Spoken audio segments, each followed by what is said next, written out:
ఏ ఆడబిడ్డనైతే కన్నీళ్లు పెట్టించినవో అదే ఆడబిడ్డ నిన్ను కన్నీళ్లు పెట్టే పరిస్థితికి తీసుకొచ్చింది. ఇలా వరంగల్కు ముఖ్యంగా పాలకుర్తికి డబుల్ ధమాకా.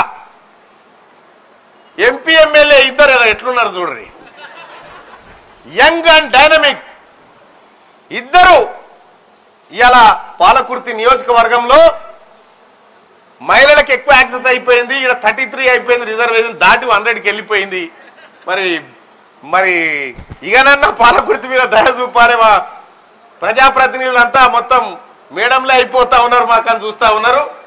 అది కాకుండా స్థానిక సంస్థల ఎన్నికల్లో సార్లను కూడా గుర్తించవలసిందిగా మీ అందరు రిక్వెస్ట్ చేస్తూ, ఇక కాంగ్రెస్ పార్టీ కార్యకర్తలకు ముఖ్యంగా గ్రామ స్థాయి బూత్ లెవెల్లో ఎవరైతే వర్క్ చేసినారో ఆ బూత్ లెవెల్లో మళ్ళీ ఒకసారి పట్టభద్రులను ఐడెంటిఫై చేసి వాళ్ళను కలిసి తీన్మార్ మల్లన్నకు ఓటేయడం వల్ల ఏం జరుగుతుందో వివరించి చెప్పాల్సిందిగా మీ అందరినీ రిక్వెస్ట్ చేస్తా ఉన్నా.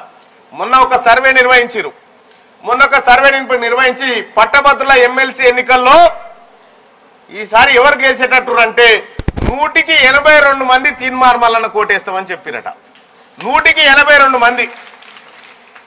ఇక ఈ సర్వేతో ఏం చేస్తా ఉండు, నువ్వు నిలబడమంటారు. ఇప్పుడు టీఆర్ఎస్ లా నువ్వు నిలబడి రాదన్న ఈసారి అంటే నాకు వద్దాను ఒక ఆయన పోతుండు. రరి చూసుకుందాం. పట్టభద్రుల ఎమ్మెల్సీలో ఈసారి కాంగ్రెస్ పార్టీకి పట్టం కట్టబోతా ఉన్నారు మేధావులంతా కలిసి. ఈ అంశం ఇటు పెడితే